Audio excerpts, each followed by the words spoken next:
आदरणीय सभापति जी, राष्ट्रपति जी के अभिभाषण पर धन्यवाद देने के लिए मैं भी इस चर्चा में शामिल हुआ हूं। राष्ट्रपति महोदया के भाषण में देशवासियों के लिए प्रेरणा भी थी, प्रोत्साहन भी था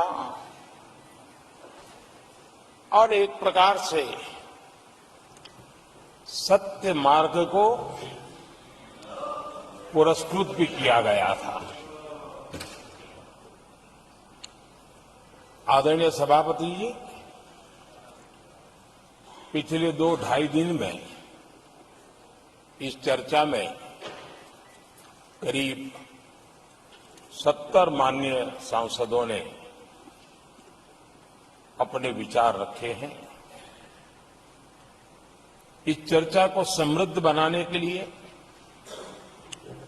राष्ट्रपति महोदया के अभिभाषण को व्याख्यायित करने में आप सभी माननीय सांसदों ने जो योगदान दिया है, इसके लिए मैं आप सबका भी आभार व्यक्त करता हूं।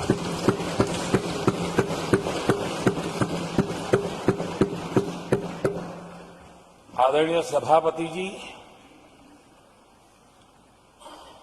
भारत की आजादी के इतिहास में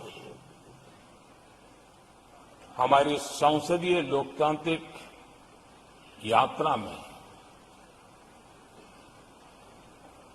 बहुत दशकों के बाद देश की जनता ने एक सरकार को तीसरी बार देश की सेवा करने का मौका दिया।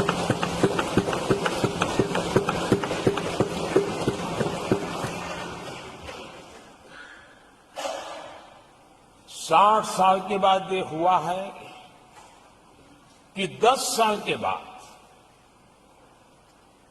कोई एक सरकार फिर से उसकी वापसी हुई है। और मैं जानता हूं कि भारत के लोकतंत्र की 6 दशक के बाद आई हुई घटना असामान्य घटना है और कुछ लोग जानबूझ करके उससे अपना मुंह फेर करके बैठे रहे। कुछ लोगों को समझ नहीं आया और जिनको समझ आया उन्होंने हो हल्ला उस दिशा में किया कि ताकि देश की जनता की इस विवेक बुद्धि पर, देश की जनता के इस महत्वपूर्ण निर्णय पर कैसे छाया कर दी जाए, कैसे उसको ब्लैकआउट किया जाए, इसकी कोशिश हुई। लेकिन मैं पिछले 2 दिन से देख रहा हूं कि आखिर तक पराजय भी स्वीकार हो रहा है और दबे मन से, कम मन से विजय भी स्वीकार हो रहा है।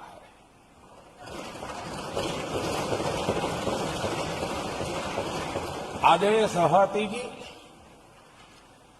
कांग्रेस के हमारे कुछ साथियों को मैं हृदय से धन्यवाद करना चाहता हूं, क्योंकि नतीजे आए तब से हमारे एक साथी की तरफ से मैं देख रहा था, उनकी पार्टी उनको समर्थन तो नहीं कर रही थी, लेकिन अकेले झंडा लेकर दौड़ रहे थे। और मैं कहता हूं, वो जो कहते थे उनके मुंह में घी शक्कर। और ये मैं क्यों कह रहा हूं? क्योंकि उन्होंने बार बार ढोल पीटा था 1/3 सरकार। आदरणीय सभापति जी, 10 वर्षों के अखंड, एकनिष्ठ, अविरत सेवा भाव से किए हुए कार्य को देश की जनता ने जी भर करके समर्थन दिया है। देश की जनता ने आशीर्वाद दिए हैं। आदरणीय सभापति जी, इस चुनाव में देशवासियों के विवेक बुद्धि पर गर्व होता है, क्योंकि उन्होंने प्रोपेगेंडा को परास्त कर दिया है।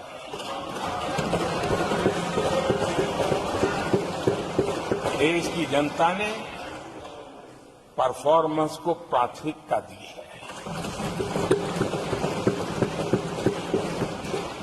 भ्रम की राजनीति को देशवासियों ने ठुकराया है और भरोसे की राजनीति पर विजय की मोहर लगा।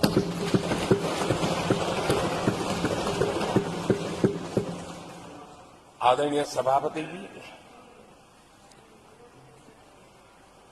संविधान के 75वें वर्ष में हम प्रवेश कर रहे हैं। इस सदन के लिए भी ये पड़ाव विशेष है, क्योंकि इसे भी 75 साल हुए हैं और इसलिए एक सुखद संयोग है। आदरणीय सभापति जी, मेरे जैसे बहुत लोग हैं इस देश के सार्वजनिक जीवन में,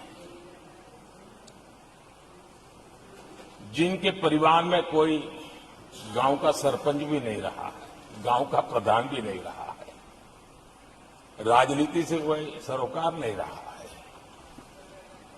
लेकिन आज अनेक महत्वपूर्ण पदों पर पहुंच करके देश की सेवा कर रहा है। और उसका कारण बाबा साहब आम्बेडकर ने जो संविधान दिया है, उसने हम जैसे लोगों को अवसर दिया है। और मेरे जैसे अनेक लोग हैं जिनको बाबा साहब आम्बेडकर द्वारा दिए गए संविधान के कारण यहां तक आने का अवसर मिला है और जनता जनार्दन ने उस पर मोहर लगाई तो तीसरी बार आने का मौका मिल गया।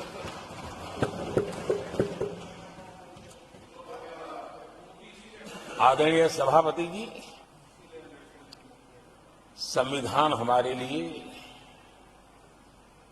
ये कोई आर्टिकल्स का कंपाइलेशन मात्र नहीं है, हमारे लिए उसका स्पिरिट भी और उसके शब्द भी बहुत मूल्यवान है।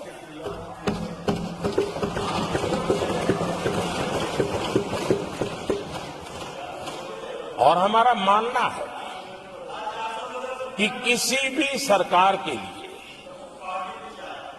किसी भी सरकार के नीति निर्धारण में, कार्यकलापों में हमारा संविधान लाइट हाउस का काम करता है, दिशा दर्शक का काम करता है, हमारा मार्गदर्शन करता है।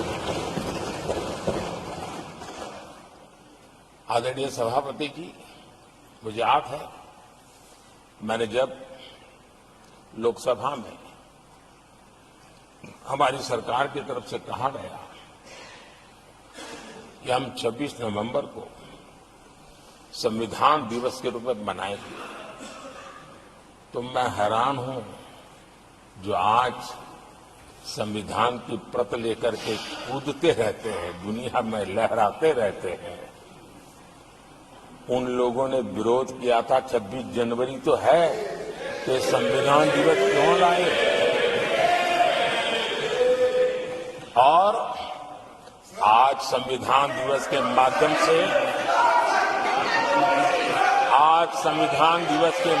से देश के स्कूल कॉलेजेस में संविधान की भावना को, संविधान की रचना में क्या भूमिका रही है, देश के गणमान्य महापुरुषों ने संविधान के निर्माण में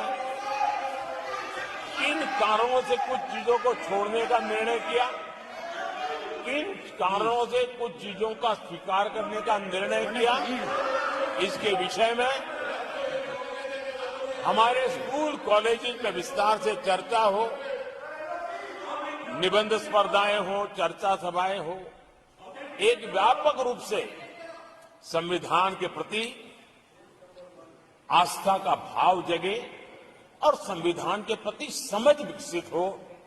देशवासियों के लिए आने वाला पूरा कालखंड संविधान हमारी सबसे बड़ी प्रेरणा रहे, इसके लिए हम कोशिश करते रहे हैं। और अब जब 75 वर्ष में प्रवेश कर रहे हैं तो हमने इसे एक जन उत्सव के रूप में राष्ट्रव्यापी उत्सव मनाने का तय किया है और इससे देश के कोने कोने में संविधान की भावना को, संविधान के पीछे जो मकसद है उसके विषय में भी देश को अवगत कराने का प्रयास है। आदरणीय सभापति जी, देश की जनता ने हमें तीसरी बार जो अवसर दिया है वो अवसर विकसित भारत, आत्मनिर्भर भारत, इस यात्रा को मजबूती देने के लिए, इस संकल्प को सिद्धि तक ले जाने के लिए हमें देश के कोटि कोटि जनों ने आशीर्वाद दिए हैं।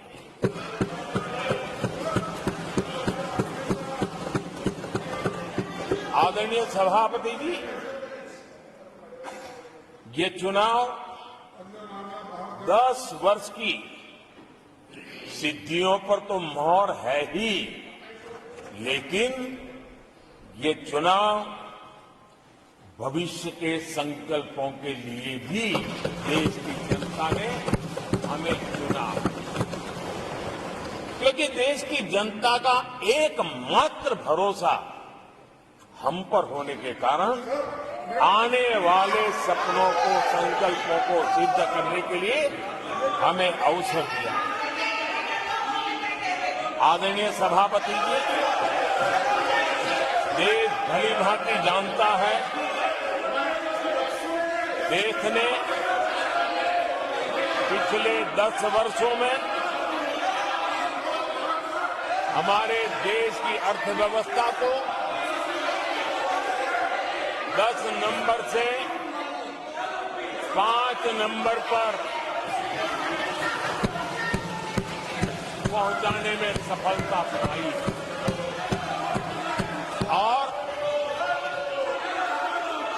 जैसे जैसे नंबर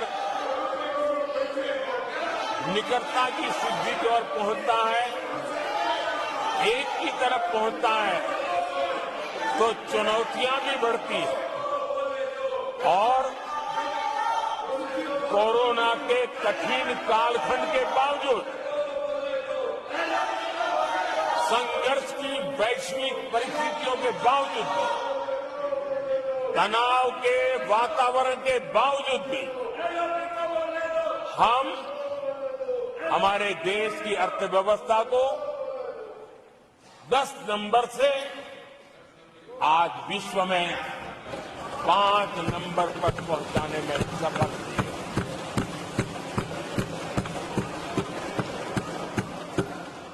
इस बार देश की जनता ने हमें 5 नंबर से 3 नंबर की इकोनॉमी पर पहुंचाने के लिए जनादेश दिया है और मुझे पक्का विश्वास है कि देश की जनता ने हमें जो जनादेश दिया है, हम भारत की अर्थव्यवस्था को विश्व के टॉप 3 में पहुंचा के रहेंगे।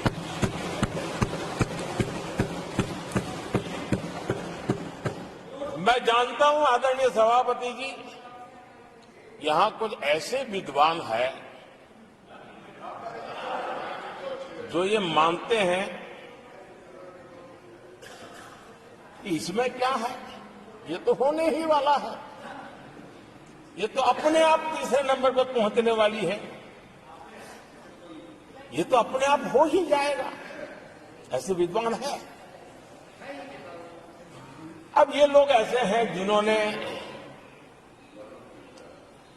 ऑटो पायलट मोड पर सरकार चलाने का या तो रिमोट पायलट पर सरकार चलाने का उनको आदी है, इसलिए वो कुछ करना धरने में विश्वास नहीं करते। वो कुछ करने धरने में विश्वास नहीं करते, वो इंतजार करना जानते हैं। लेकिन हम परिश्रम में कोई कमी नहीं रखेंगे।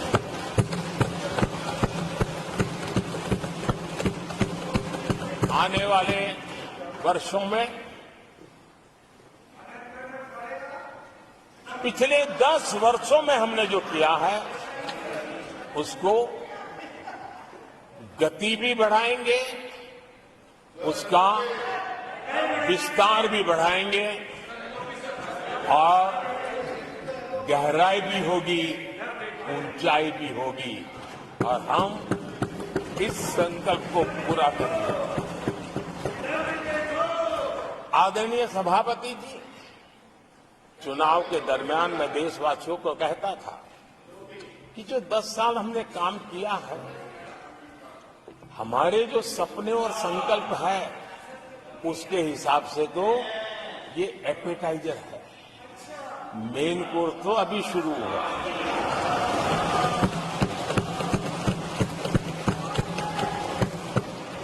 आदरणीय सभापति जी,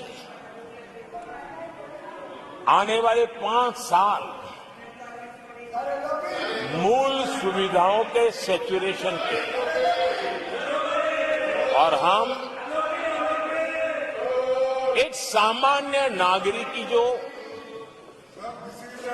रोजमर्रा की जिंदगी की आवश्यकताएं होती हैं, एक गरिमापूर्ण जीवन जीने के लिए जिन व्यवस्थाओं की, जिन सुविधाओं की, जिस प्रकार के गवर्नेंस की आवश्यकताएं होती हैं, हम इन मूलभूत सुविधाओं के सैचुरेशन का युग के रूप में उसको परिवर्तित करना चाहते हैं।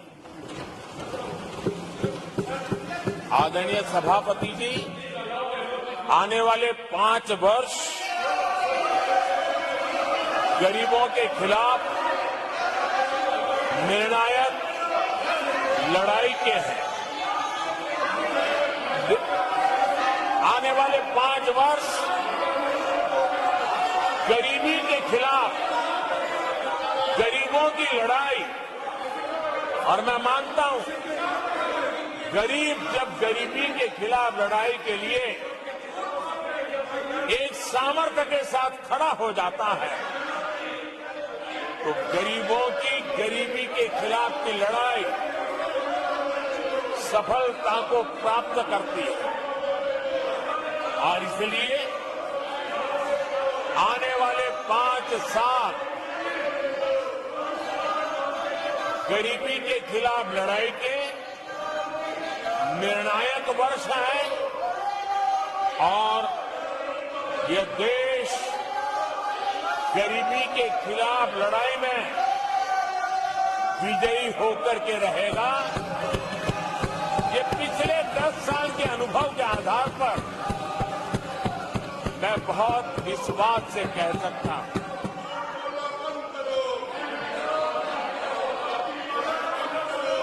आदरणीय सभापति जी, जब देश दुनिया की तीसरी बड़ी इकोनॉमी बनेगा तो इसका लाभ, इसका प्रभाव जीवन के हर क्षेत्र पर पड़ने वाला है। विकास के विस्तार के अनेक अवसर उपलब्ध होने वाले हैं और इसलिए जब हम दुनिया की तीसरे नंबर की इकोनॉमी बनेगी तब भारत के हर स्तर पर सकारात्मक प्रभाव तो होगा, लेकिन वैश्विक परिवेश में अभूतपूर्व प्रभाव पैदा होने वाला है।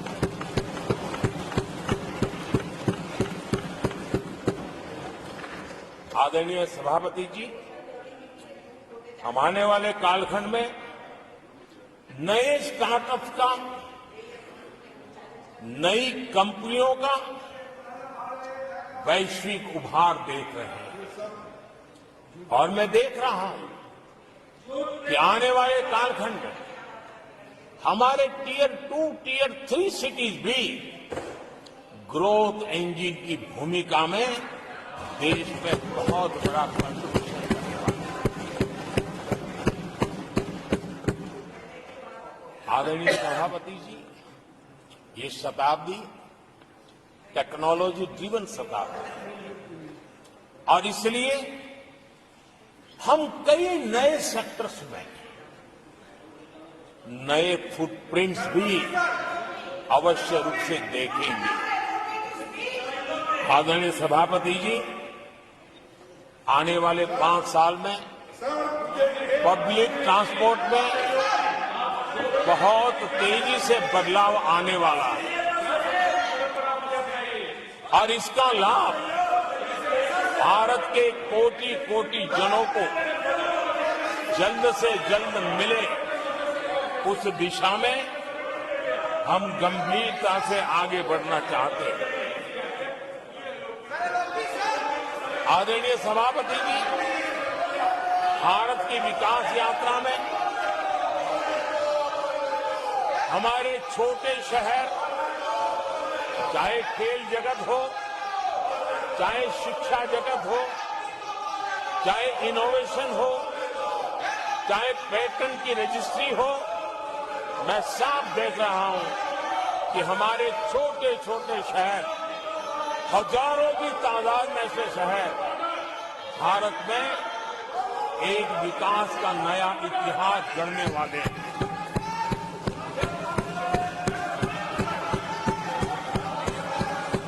आदरणीय सभापति जी, मैंने पहले भी कहा है कि भारत के विकास यात्रा में 4 प्रमुख स्तंभ, उसका सशक्तिकरण, उनको अवसर, एक बहुत बड़ी ताकत देने वाले हैं। आदरणीय सभापति जी, हमारे देश के किसान, हमारे देश के गरीब, हमारे देश के युवा और हमारे देश की नारी शक्ति, आदरणीय सभापति जी, हमने हमारी विकास यात्रा में हमारा जो फोकस है उसको हमने रेखांकित किया है। आदरणीय सभापति जी, यहां भी कई साथियों ने खेती और किसानी को लेकर के हर एक ने विस्तार से अपने विचार रखे और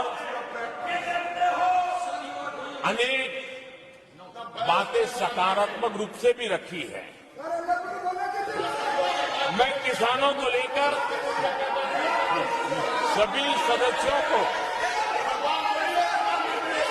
और उनकी भावनाओं का आदर करता हूं। बीते 10 वर्ष में हमारी खेती हर प्रकार से लाभकारी हो, किसान को लाभकारी हो, उस पर हमने हमारा ध्यान केंद्रित किया है और अनेक योजनाओं से उसको हमने ताकत देने का प्रयास किया है। चाहे फसल के लिए ऋण हो, लगातार नए बीज किसानों को उपलब्ध हो, खाद की कीमत उचित हो और फसल बीमा का लाभ पहले की सारी मुसीबतें दूर करते थे, किसानों को सरलता से उपलब्ध हो, ऐसी व्यवस्था की। चाहे एमएसपी पर खरीद की बात हो, हमने पुराने सारे रिकॉर्ड तोड़ करके किसानों को लाभ पहुंचाया। एक प्रकार से बीज से बाजार तक हमने किसानों के लिए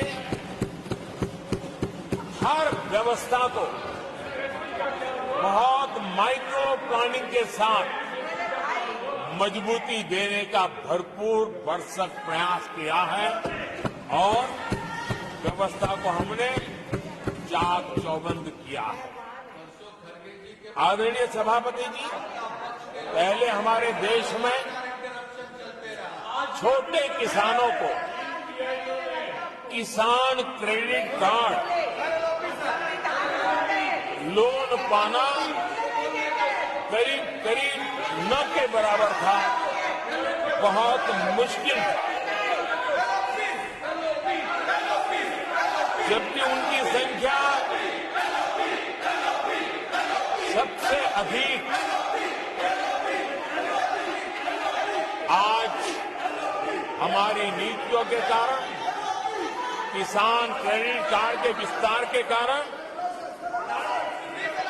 आदरणीय सभापति जी, हमने किसानी को एक व्यापक स्वरूप में देखा है और उस व्यापक स्वरूप में हमने किसान क्रेडिट कार्ड पशुपालकों को और मछुआरों को किसान क्रेडिट कार्ड का हमने लाभ मुहैया कराया है और इसके कारण हमारे किसानों का खेती के काम को, उसके विस्तार को भी मजबूती मिली है। उस दिशा में भी हमने काम किया है। आदरणीय सभापति जी,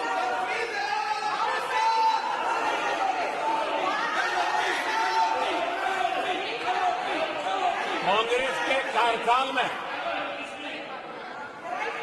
10 साल में एक बार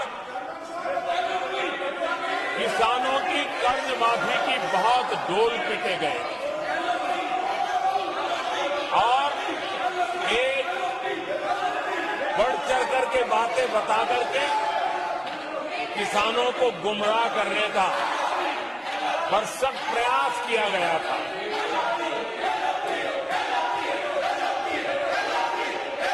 और 7,000 करोड़ की कर्ज माफी, उसका इतना हल्ला मचाया था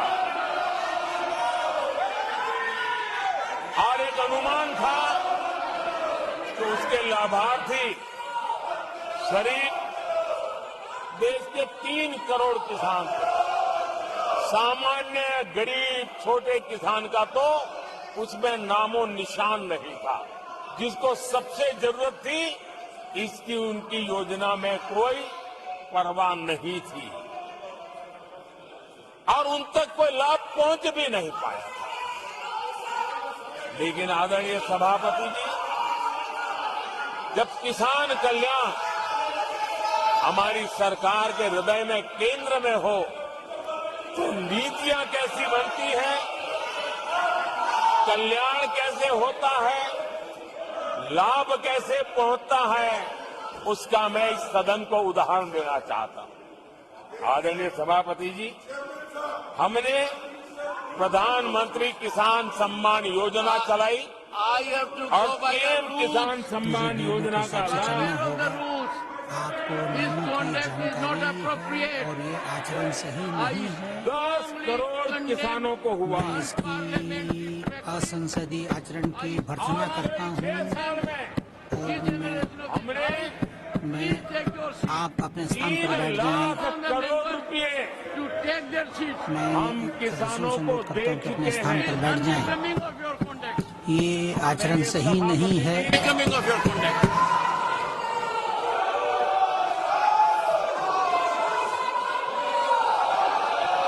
आदरणीय सभापति जी,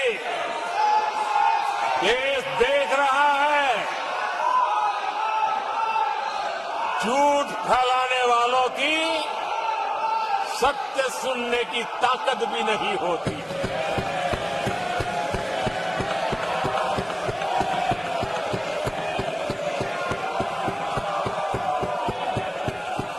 इनका सत्य से मुकाबला करना, इसके लिए जिनके हौसले नहीं है, वो बैठ करके इतनी चर्चा के बाद उन्होंने उठाए हुए सवालों के जवाब भी सुनने की हिम्मत नहीं है। इन्होंने ये अपर हाउस को अपमानित कर रहे हैं। इस अपर हाउस की महान परंपरा को अपमानित कर रहे हैं। आदरणीय सभापति जी, देश की जनता ने हर प्रकार से उनको इतना पराजित कर दिया है कि अब उनके पास गली मोहल्ले में चीखने के सिवाय कुछ बचा नहीं। नारेबाजी, हो हल्ला और मैदान छोड़ के भाग जाना, यही उनके नसीब में लिखा हुआ है। माननीय सदस्यगण, अत्यंत दर्दनाक, पीड़ादायक, अमर्यादित आचरण से देखकर मैं हूं। शासन तीसरे निरंतर लगातार काल में है, 6 दशक के बाद। मैंने चर्चा की और मैंने अनुरोध किया कि प्रतिपक्ष के नेता को बिना बेरोक टोक बोलने का सुअवसर दिया। आज वो सदन छोड़कर नहीं गए हैं, मर्यादा छोड़कर गए हैं। आज उन्होंने मुझे पीठ नहीं दिखाई है, भारत के संविधान को पीठ दिखाई है। आज उन्होंने मेरा अनादर और आपका अनादर नहीं किया है, उस शपथ का अनादर किया है जो संविधान के तहत ली है। भारत के संविधान की इससे बड़ी अपमानित बात नहीं हो सकती। ऐसा कैसे हो सकता है? House of elders, the upper house, हमें देश का मार्गदर्शन करना है। मैं उनके आचरण की भर्त्सना करता हूं। देश के 140 करोड़ लोग इसे हाथ होंगे। सदन का मतलब है सत्ता पक्ष की बात सुनो जब आपने अपनी पूरी बात कह दी। माननीय सदस्यगण, आप सब जानते हैं कल देर रात तक चर्चा रखी गई, हर सदस्य को मौका दिया गया। इट इज एन ओकेजन यह ऐसा अवसर है चैलेंज इंडियन जहां कॉन्स्टिट्यूशन, उन्होंने भारत के संविधान को दे चुनौती दी। आउटरेज्ड उन्होंने the spirit of Indian constitution, Bharat के संविधान की They have भावना को आहत disregarded किया है। the oath उन्होंने they have undertaken। जो शपथ ली थी मैं इस कुर्सी उसकी पर भी अवमानना बैठकर की इतना है। दुखी हूं कि भारत के संविधान का इतना बड़ा अपमान, इतना बड़ा मजाक। भारत का संविधान हाथ में रखने की किताब नहीं है, जीने की किताब है। मैं आशा करता हूं कि वो आत्मचिंतन करेंगे, मंथन करेंगे, अपने दिल को टटोलेंगे और कर्तव्य पर आएंगे।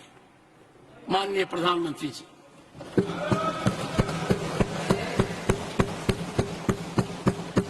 आदरणीय सभापति जी, आपकी वेदना मैं समझ सकता हूं।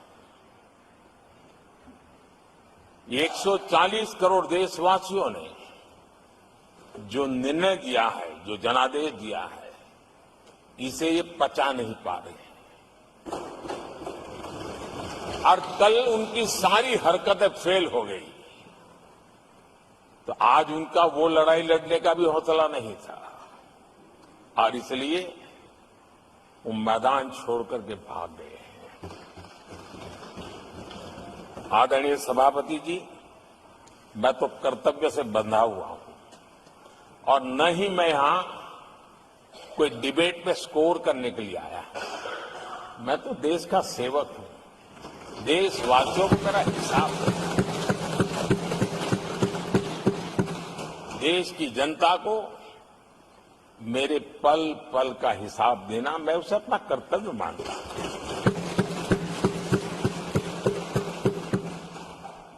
आदरणीय सभापति जी, वैश्विक परिस्थितियां ऐसी पैदा हुई कि फर्टिलाइजर के लिए बहुत बड़ा संकट पैदा हुआ। हमने देश के किसान को मुसीबत में नहीं आने दिया, और हमने करीब करीब 12 लाख करोड़ रुपया फर्टिलाइजर में सब्सिडी दी है, और जो भारत की आजादी के इतिहास में सर्वाधिक है। और इसी का परिणाम है कि हमारे किसान को फर्टिलाइजर का इतना बड़ा बोझ उस तक हमने जाने नहीं दिया। सरकार ने अपने कंधे पर उसको उठा लिया है। आदरणीय सभापति जी, हमने एमएसपी में भी रिकॉर्ड बढ़ोतरी की है। इतना ही नहीं, खरीद के भी नए रिकॉर्ड बनाए हैं। पहले एमएसपी की घोषणा होती थी, लेकिन किसानों से कुछ भी लिया नहीं जाता था, बातें बताई जाती थी। पहले की तुलना में अनेक गुना ज्यादा खरीदी कर करके हमने किसानों को सामर्थ्यवान बनाने का प्रयास किया।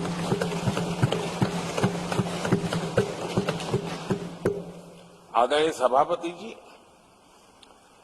10 वर्षों में हमने कांग्रेस सरकार की तुलना में धान और गेहूं किसानों तक 2.5 गुना अधिक पैसा पहुंचाया, और हम आने वाले 5 साल सिर्फ इसी का इंक्रीमेंटल वृद्धि करके रुकना नहीं चाहते हैं। हम नए नए क्षेत्रों को, उन कठिनाइयों का अध्ययन करके उसकी मुक्ति के लिए प्रयास कर रहे हैं। और इसलिए आदरणीय सभापति जी, अन्न भंडारण का विश्व का सबसे बड़ा अभियान हमने हाथ लिया है, और लाखों की तादाद में विकेंद्रित व्यवस्था के तहत अन्न भंडारणों की रचना करने की दिशा में काम चल पड़ा है। फल और सब्जी एक ऐसा क्षेत्र है, हम चाहते हैं किसान उस तरफ मुड़े, और उसके भंडारण के लिए भी एक व्यापक इंफ्रास्ट्रक्चर की दिशा में हम काम कर रहे हैं। आदरणीय सभापति जी, सबका साथ सबका विकास, इस मूल मंत्र को लेकर के हमने देश सेवा की हमारी यात्रा को निरंतर विस्तार देने का प्रयास किया है। देशवासियों को गरिमापूर्ण जीवन देना, ये हमारी प्राथमिकता रही है। आजादी के बाद अनेक दशकों तक जिनको कभी पूछा नहीं गया, आज मेरी सरकार उनको पूछती तो है, उनको पूजती भी है।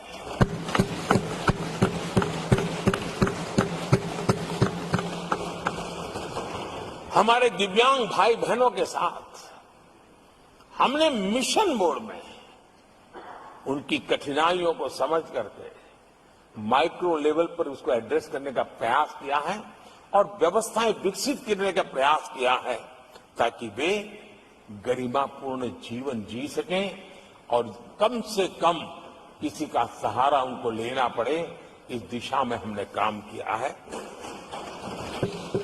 आदरणीय सभापति जी, हमारे समाज में किसी न किसी कारणवश एक उपेक्षित वर्ग, यानी एक प्रकार से समाज में बार बार हरदूत होने वाला वर्ग, वो ट्रांसजेंडर वर्ग है। हमारी सरकार ने ट्रांसजेंडर साथियों के लिए कानून बनाने का काम किया है और जब पश्चिम की दुनिया के लोग ये सुनते हैं तो उनको भी गर्व होता है। जब भारत इतना प्रोग्रेसिव है, भारत की तरफ बड़े गर्व की नजर से देखा जाता है। हमने उनको मुख्य धारा में लाने का प्रयास शुरू किया है। आपने देखा होगा पद्मा अवार्ड में भी ट्रांसजेंडर को अवसर देने में हमारी सरकार आ जाए। आदरणीय सभापति जी, हमारे गुमंत जनजातीय समुदाय, हमारे गुमंत साथी, हमारे बंजारा परिवार, उनके लिए एक अलग कल्याण बोर्ड बनाया है ताकि उनकी आवश्यकताओं को हम एड्रेस कर सकें और उनको भी एक स्थायी, सुरक्षित और संभावनाओं वाला जीवन प्राप्त हो, उस दिशा में हम काम कर रहे हैं। आदरणीय सभापति जी, हम एक शब्द लगातार सुनते आए हैं, पीबीटीजी, पीबीटीजी, पीबीटीजी। हमारे जनजातीय समूह में ये सबसे पीछे रहा हुआ और आजादी के इतने सालों के बाद भी जिन्होंने उनको निकट से देखा होगा, पता चलता है कि कैसी हालत में जीते हैं। उनकी तरफ किसी ने नहीं देखा। हमने एक विशेष व्यवस्था की है और पीएम जनमन योजना के तहत 24,000 करोड़ रुपए, ये समुदाय बिखरा हुआ है, छोटी संख्या में है, वोट की उनकी ताकत नहीं है और यहां देश की परंपरा है कि जिसकी वोट की ताकत है उसी की चिंता करना, लेकिन समाज के ऐसे अति पिछड़े लोगों की कोई चिंता नहीं करता था। हमने वो चिंता की है क्योंकि हम वोट की राजनीति नहीं करते हैं, हम विकास की राजनीति करते हैं। आदरणीय सभापति जी, हमारे देश में पारंपरिक पारिवारिक कौशल्य भारत की विकास यात्रा का और व्यवस्था का एक अंग रहा है। जो हमारा विश्वकर्मा समूह है, जिनके पास परंपरागत से हुनर है और जो समाज की आवश्यकताओं को पूरी करना है, लेकिन उनको कभी एड्रेस नहीं किया गया। हमने करीब करीब 13,000 करोड़ रुपए की योजना से विश्वकर्मा समुदाय को आधुनिकता की तरफ ले जाना, उनके अंदर प्रोफेशनलिज्म आए। आदरणीय सभापति जी, गरीबों के नाम पर बैंकों का राष्ट्रीयकरण तो कर दिया गया था, लेकिन मेरे रेहड़ी पटरी वालों को कभी बैंक के दरवाजे तक देखने की हिम्मत नहीं होती थी, हालत थी। पहली बार देश में पीएम स्वनिधि योजना के तहत रेहड़ी पटरी वालों की चिंता की गई है और आज वो ब्याज के कुचक्र से बाहर आकर के अपने परिश्रम से और ईमानदारी से जो रेहड़ी पटरी वालों को बैंकों से लोन मिले हैं, वे लगातार, बैंक वाले भी खुश हैं, लेने वाले भी खुश हैं और जो कल फुटपाथ पर रेहड़ी बैठता था, आज एक छोटी दुकान दिशा में बनाने की दिशा में आगे बढ़ रहा है। जो पहले खुद मजदूरी करता था, आज एक आध दो को रोजगार देने की दिशा में काम कर रहा है। और यही कारण है कि गरीब हो, दलित हो, पिछड़े हो, आदिवासी हो, महिला हो, उन्होंने हमारा भारी समर्थन किया है। आदरणीय सभापति जी, हम विमेन लेड डेवलपमेंट की बात करते हैं। दुनिया के प्रगतिशील देशों के लिए भी विमेन डेवलपमेंट तो बहुत स्वाभाविक स्वीकार करते हैं, लेकिन विमेन लेड डेवलपमेंट की बात करते हैं तो उनके भी उत्साह में थोड़ी कमी नजर आती है। ऐसे समय भारत ने नारा नहीं, निष्ठा के साथ विमेन लेड डेवलपमेंट की ओर कदम बढ़ाए और महिला सशक्तिकरण का लाभ आज दिख रहा है, हर क्षेत्र में दिख रहा है और भारत की विकास यात्रा में वो कंट्रीब्यूट कर रहा है। मैं आदरणीय सांसद सुधा मूर्ति जी का आभार व्यक्त करता हूं कि कल उन्होंने चर्चा में महिलाओं के आरोग्य के विषय पर बल दिया था और उसका महात्म्य क्या है, उसकी आवश्यकता क्या है, उस पर बड़े विस्तार से उन्होंने कहा था। और उन्होंने एक बात ये भी बड़ी इमोशनल बताई थी कि मां अगर चली गई तो उसका कोई उपाय नहीं होता, फिर नहीं मिल सकती। ये भी बड़ी भावात्मकता से उन्होंने बताया था। विमेन हेल्थ, सैनिटेशन, वेलनेस पर हमने 10 वर्षों में एक प्रायोरिटी सेक्टर के लिए आपने काम किया है। आदरणीय सभापति जी, टॉयलेट हो, सैनिटरी पैड्स हो, गैस कनेक्शन हो, प्रेगनेंसी के दौरान वैक्सीनेशन की व्यवस्था हो और इसका फायदा हमारे देश की माताओं बहनों को मिला है। आदरणीय सभापति जी, आरोग्य के साथ साथ महिलाएं आत्मनिर्भर बने, उस दिशा में भी हम लगातार काम कर रहे हैं। बीते वर्षों में हमने जो 4 करोड़ घर बनाए हैं, उसमें से ज्यादातर घर हमने महिलाओं के नाम पर रखे। बैंकों में खाते खुलने से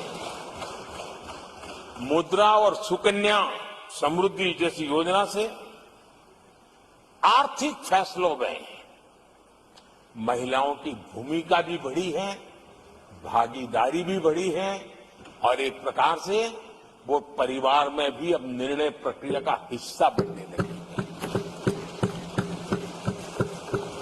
आदरणीय सभापति जी, विमेन सेल्फ हेल्प ग्रुप्स, उससे जुड़ी 10 करोड़ बहनें, उनका आत्मविश्वास तो बढ़ा ही बढ़ा है, उनकी आय भी बढ़ी है। अभी तक 1 करोड़ बहनें जो सेल्फ हेल्प ग्रुप में काम करती हैं, छोटा छोटा गांव में कारोबार करती है, मिल करके करती है, किसी गांव वालों की भी नजर नहीं जाती इनकी तरफ। आज मैं बड़े गर्व से कह सकता हूं कि उन्हीं में से 1 करोड़ बहनें लखपति दीदी हैं और हम आने वाले समय में ये आंकड़ा 3 करोड़ बहनों को लखपति दीदी बनाने की दिशा में बढ़ा रहे हैं। आदरणीय सभापति जी, सरकार का प्रयास है कि हर नए सेक्टर को हमारी महिलाएं लीड करें, वो अगुवाई करें, उस दिशा में हम प्रयास कर रहे हैं। नई टेक्नोलॉजी आती है, लेकिन महिलाओं के नसीब बहुत बहुत आखिर में आती है। हमारी कोशिश है कि नई टेक्नोलॉजी का पहला अवसर हमारी महिलाओं के हाथ लगे और वे इसको करें। और इसी के तहत नमो ड्रोन दीदी ये अभियान बहुत सफलतापूर्वक आगे बढ़ा है और आज गांव में किसानों को मदद करने का टेक्नोलॉजी के माध्यम से काम गांव की हमारी महिलाएं कर रही है। और मैं जब उनसे बात कर रहा था, मुझे कह रही है, अरे साहब हम लोग कभी साइकिल भी नहीं चलाना जानते थे, आपने हमें पायलट बना दिया है और पूरा गांव हमें पायलट दीदी के नाम से जानने लगा। और इस गरिमापूर्ण बात उनके जीवन में आगे बढ़ने के लिए बहुत बड़ी ताकत बन जाता है, एक बहुत बड़ा ड्राइविंग फोर्स बन जाता है।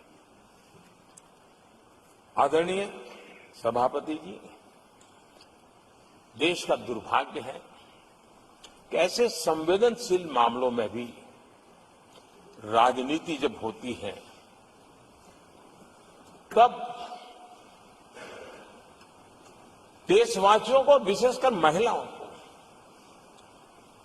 अकल्प पीड़ा होती है। ये जो महिलाओं के साथ होते अत्याचार में विपक्ष का जो सिलेक्टिव रवैया है, ये सिलेक्टिव रवैया बहुत ही चिंताजनक है। आदरणीय सभापति जी, मैं आपके माध्यम से देश को बताना चाहता हूं, मैं किसी राज्य के खिलाफ नहीं बोल रहा हूं, न ही मैं कोई राजनीतिक स्कोर करने के लिए बोल रहा हूं, लेकिन कुछ समय पहले मैंने बंगाल से आई कुछ तस्वीरों को सोशल मीडिया पर वीडियो देखा। एक महिला को वहां सरेआम सड़क पर पीटा जा रहा है। वो बहन चीख रही है, लेकिन वहां खड़े हुए कोई उसकी मदद के लिए नहीं आ रहा है, वीडियो बनाने में लगे हुए हैं। और जो घटना संदेश खाली में हुई, जिसकी तस्वीरें रोंगटे खड़े करने वाली है, लेकिन बड़े बड़े दिग्गज मैं सुन रहा हूं कल से, इसके लिए पीड़ा उनके शब्दों में भी नहीं झलक रही है। इससे बड़ा शर्मिंदगी का दुखद चित्र क्या हो सकता है?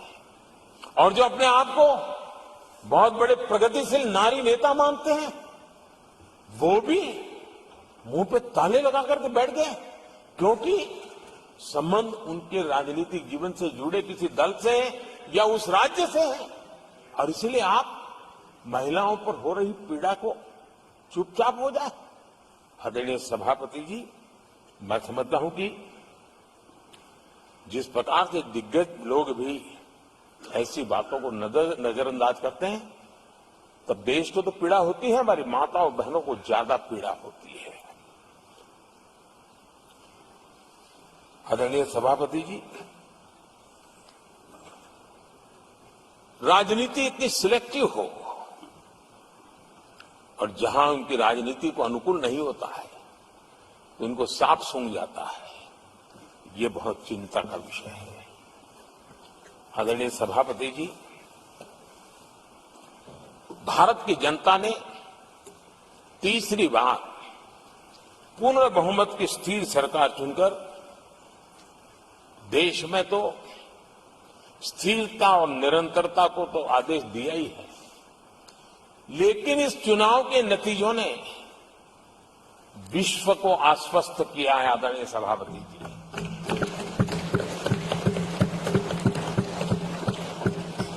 और इस नतीजों के कारण भारत विश्व भर के निवेशकों के लिए एक बहुत बड़ा आकर्षण का केंद्र बनकर के उभर रहा है। इफ्स और बट्स का समय पूरा हो चुका और भारत में विदेश का निवेश भारत के नौजवानों के लिए रोजगार के नए अवसर लेके आता है। भारत के युवाओं की टैलेंट को विश्व के मंच पर ले जाने का एक अवसर बन जाता है। आदरणीय सभापति जी, honourable prime minister, honourable members, प्रधानमंत्री जी, the reply to the discussion on the motion of thanks on the president's address is underway. If the House agrees, जारी है। the lunch hour will be dispensed with to conclude the तो discussion. हम Do I have the lunch के leave of the समय House to dispense इस with the चर्चा lunch को hour करें। today?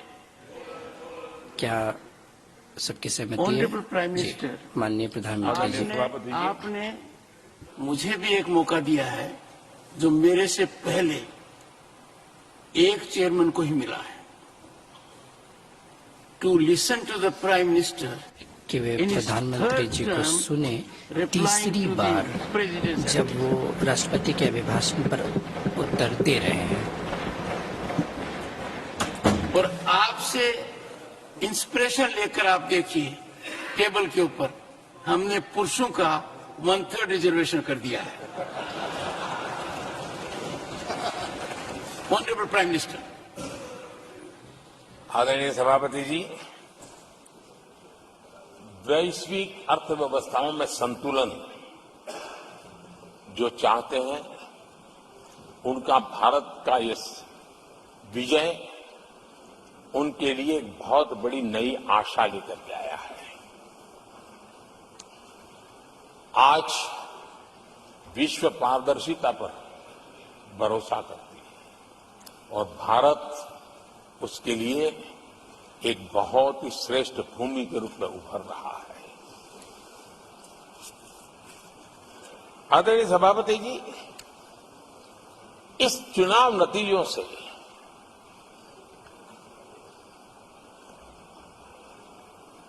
जो कैपिटल मार्केट है उसमें तो उछाल नजर आ ही रहा है, लेकिन दुनिया में भी बहुत बड़ा उमंग और आनंद का माहौल है। मैं अपने व्यक्तिगत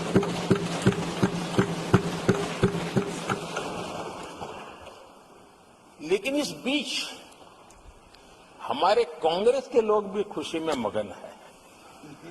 मैं समझ नहीं पाता हूं कि ये खुशी का कारण क्या है, और इस पर कई सवाल है। क्या ये खुशी हार की हैट्रिक पर है?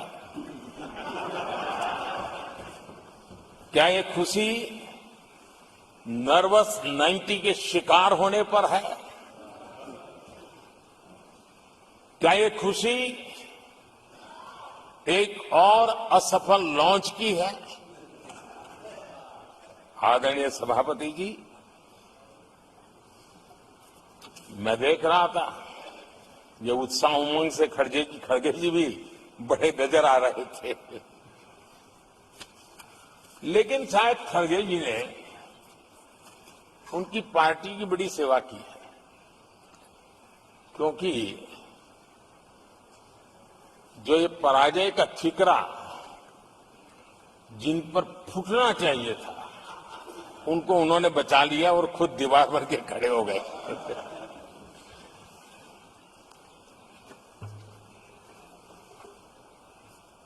और कांग्रेस का रवैया ऐसा रहा है कि जब जब ऐसी परिस्थिति आती है तो दलित को, पिछड़े को ही ये मार झेलनी पड़ती है और वो परिवार बच निकल जाता है। इसमें भी यही नजर आ रहा है। इन दिनों आपने देखा होगा लोकसभा में स्पीकर के चुनाव का मसला हुआ, उसमें भी पराजय तो तय थी, लेकिन आगे किसको किया? एक दलित को बड़ी चलाने के लिए खेल खेला उन्होंने। उनको मालूम था कि वो पराजित होने वाले, लेकिन उन्हीं को आगे किया। राष्ट्रपति उपराष्ट्रपति पद के चुनाव थे तो 2022 में उन्होंने उपराष्ट्रपति पद के लिए सुशील कुमार शिंदे जी को आगे किया, उनको मरवा दिया। दलित मरे उनका कुछ जाता नहीं है। 2017 में हार तय थी तो उन्होंने मीरा कुमार को लगा दिया, पराजय हुआ, उनको पराजय झेलना पड़ा। कांग्रेस की एससी, एसटी, ओबीसी ये विरोधी मानसिकता है, जिसके कारण ये पूर्व राष्ट्रपति श्री रामनाथ कोविंद जी का अपमान करते रहे। इसी मानसिकता के कारण देश की पहली आदिवासी महिला राष्ट्रपति को भी उन्होंने अपमानित करना, विरोध करने में कोई कमी नहीं दी और ऐसे शब्दों का प्रयोग किया जो कोई नहीं कर सकता है। आदरणीय सभापति जी, ये संसद, ये उच्च सदन सार्थक वाद विवाद संवाद और इस मनोमंथन में से अमृत निकाल करके देशवासियों देने के लिए है। ये देश का सबसे बड़ा मंच माना जाएगा। लेकिन जब मैंने कई वरिष्ठ नेताओं की बातें सुनी पिछले 2 दिन में, सिर्फ मुझे ही नहीं पूरे देश को निराशा हुई है। जहां कहा गया कि ये देश के इतिहास का पहला चुनाव था जिसका मुद्दा संविधान की रक्षा था, मैं जरा उन्हें याद कराना चाहता हूं। क्या अब भी एक फेक नैरेटिव चलाते रहोगे क्या? क्या आप भूल गए 1977 का चुनाव? अखबार बंद थे, रेडियो बंद थे, बोलना भी बंद था, और एक ही मुद्दे पर देशवासियों ने वोट किया था। लोकतंत्र की पुनर्स्थापना के लिए वोट किया था। संविधान की रक्षा के लिए पूरे विश्व में इससे बड़ा कोई चुनाव नहीं हुआ है, और भारत के लोगों की रगों में लोकतंत्र किस प्रकार से जीवित है वो 1977 के चुनाव ने दिखा दिया। लेकिन आप गुमराह कर रहे हो देश को। मैं मानता हूं कि संविधान की रक्षा का वो सबसे बड़ा चुनाव था, और उस समय देश की विवेक बुद्धि ने संविधान की रक्षा के लिए उस समय सत्ता पर बैठे हुए लोगों को उखाड़ करके फेंक दिया था। और इस बार अगर संविधान की रक्षा का चुनाव था तो देशवासियों ने संविधान की रक्षा के लिए हमें योग्य पाया है।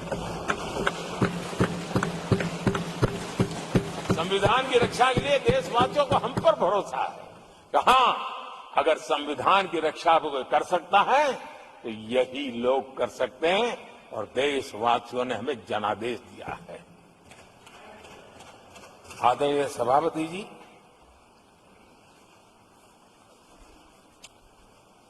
जब खड़गे जी ऐसी बातें बोलते हैं तो जरा पीड़ादायक लगता है, क्योंकि इमरजेंसी के दौरान संविधान पर जो जुल्म हुआ, जो बुलडोजर चलाया गया संविधान के ऊपर, लोकतंत्र की धज्जियां उड़ा दी गई, तब उसी दल के महत्वपूर्ण नेता के रूप में उनके साक्षी है, फिर भी सदन को गुमराह कर रहे हैं। आदरणीय सभापति जी, आपातकाल को मैंने बहुत निकट से देखा है। करोड़ों लोगों को कल्पना भार की यातनाएं दी गई है, उनका जीना मुश्किल कर दिया गया था, और जो संसद के अंदर होता था वो तो रिकॉर्ड पर है। भारत के संविधान की बातें करने वालों को मैं पूछता हूं, जब आपने लोकसभा को 7 साल चलाया था, लोकसभा का कार्यकाल 5 साल है, वो कौन सा संविधान था जिसको लेकर के आपने 7 साल तक सत्ता की मौज ली और लोगों पर जुल्म करते रहे? और आप संविधान हमें सिखाते हो? आदरणीय सभापति जी,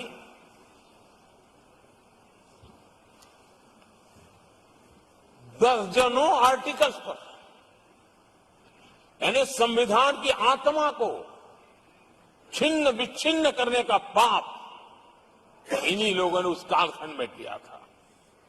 38वां, 39वां और 42वां संविधान संशोधन, और उस संशोधन में यानी मिनी कॉन्स्टिट्यूशन के रूप में कहा जाता था।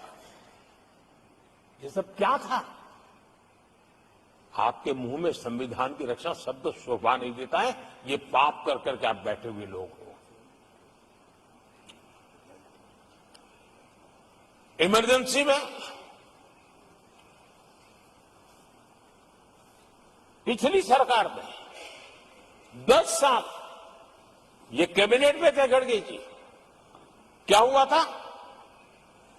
प्रधानमंत्री संवैधानिक पद है, प्रधानमंत्री के पद के ऊपर एनएसी बैठ जाना, ये कौन से संविधान में से लाए थे व्यवस्था? किस संविधान में से बनाया था आप लोगों ने? आपने देश के प्रधानमंत्री पद की गरिमा को चकनाचूर कर दिया था, और रिमोट पायलट बनकर के आप उसके माथे पर बैठ गए थे। कौन सा संविधान आपको अनुमति देता है? आदरणीय सभापति जी, जरा ये बताएं हमको, वो कौन सा संविधान है जो एक सांसद को कैबिनेट के निर्णय को सार्वजनिक रूप से फाड़ देने का हक दे देता है? वो कौन सा संविधान था? किस हैसियत से बना गया था? आदरणीय सभापति जी, हमारे देश में लिखित रूप में प्रोटोकॉल की व्यवस्था है। राष्ट्रपति, उपराष्ट्रपति, प्रधानमंत्री, स्पीकर सब कैसे कहां होते हैं।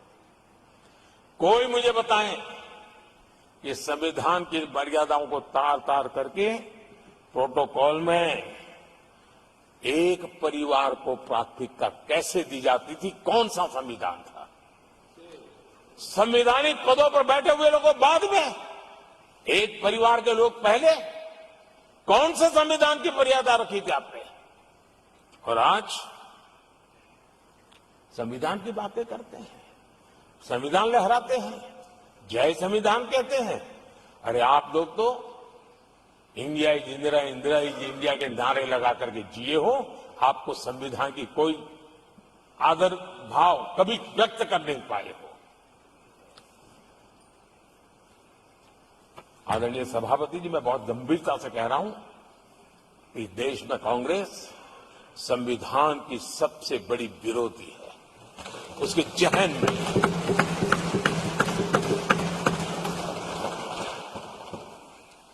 आदरणीय सभापति जी, इस पूरी चर्चा के दरमियान उनको 200-500 साल की बातें करने का तो हक है, लेकिन इमरजेंसी की बातें के लिए तो वो तो बहुत पुराना हो गया। जो आपके पाप पुराने हो जाते हैं तो खत्म हो जाते हैं क्या। आदरणीय सभापति जी, इस हाउस में कोशिश की गई संविधान की बात करना, लेकिन इमरजेंसी को कभी भी आने नहीं देना। ये चर्चा करने का अनुभव है। लेकिन ये देश,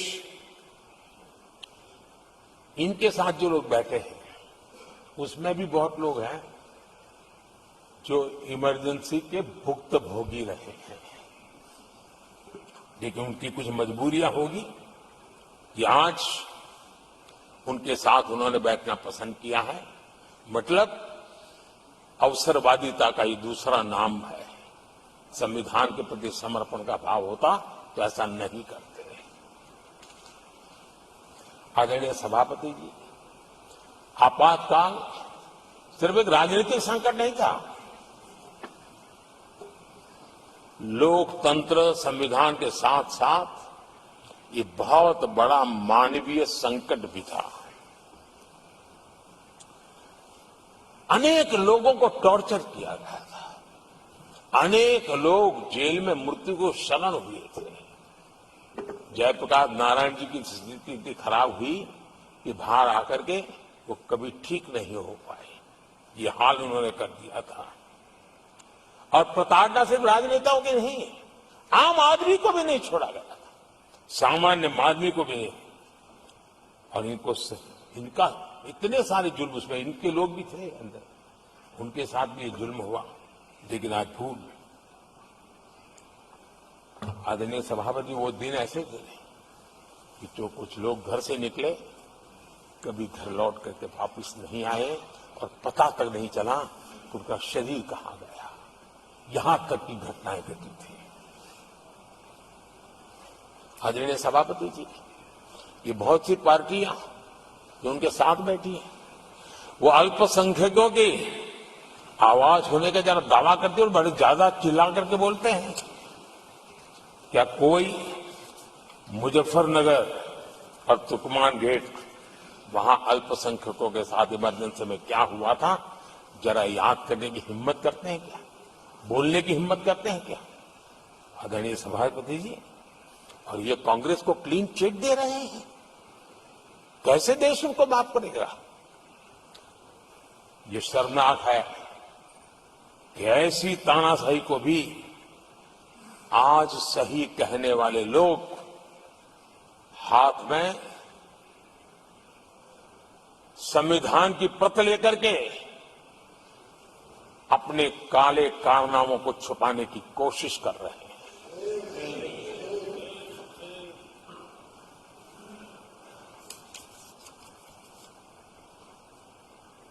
आदरणीय सभापति जी, उस समय कई अलग छोटे छोटे राजनीतिक दल थे। ये इमरजेंसी के खिलाफ लड़ाई के मैदान में उतरे थे और धीरे धीरे उन्होंने अपनी जमीन बनाई थी।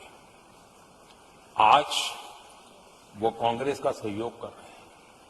और मैंने कल लोकसभा में कहा था, अब कांग्रेस का परजीवी युग शुरू हुआ है। ये परजीवी कांग्रेस है। जहां वो खुद अकेले लड़े वहां उनका स्ट्राइक रेट शर्मजनक है, और जहां किसी के सहारे, किसी के कंधे पर बैठने का मौका मिला, वहीं पर से बच करके आए हैं। देश की जनता ने आज भी उनको स्वीकार नहीं किया है। वो किसी की आड़ में आए हैं। ये कांग्रेस परजीवी है। किसी और के कारण सहयोगी दलों के वोट खा करके वो जरा फली फूली है, ऐसा दिखता है। और कांग्रेस का परजीवी होने का कारण उनके अपने कारनामों से है। वो देश की जनता का विश्वास नहीं दिखता। वो जोड़ तोड़ करके बचने का रास्ता खोज रहे हैं।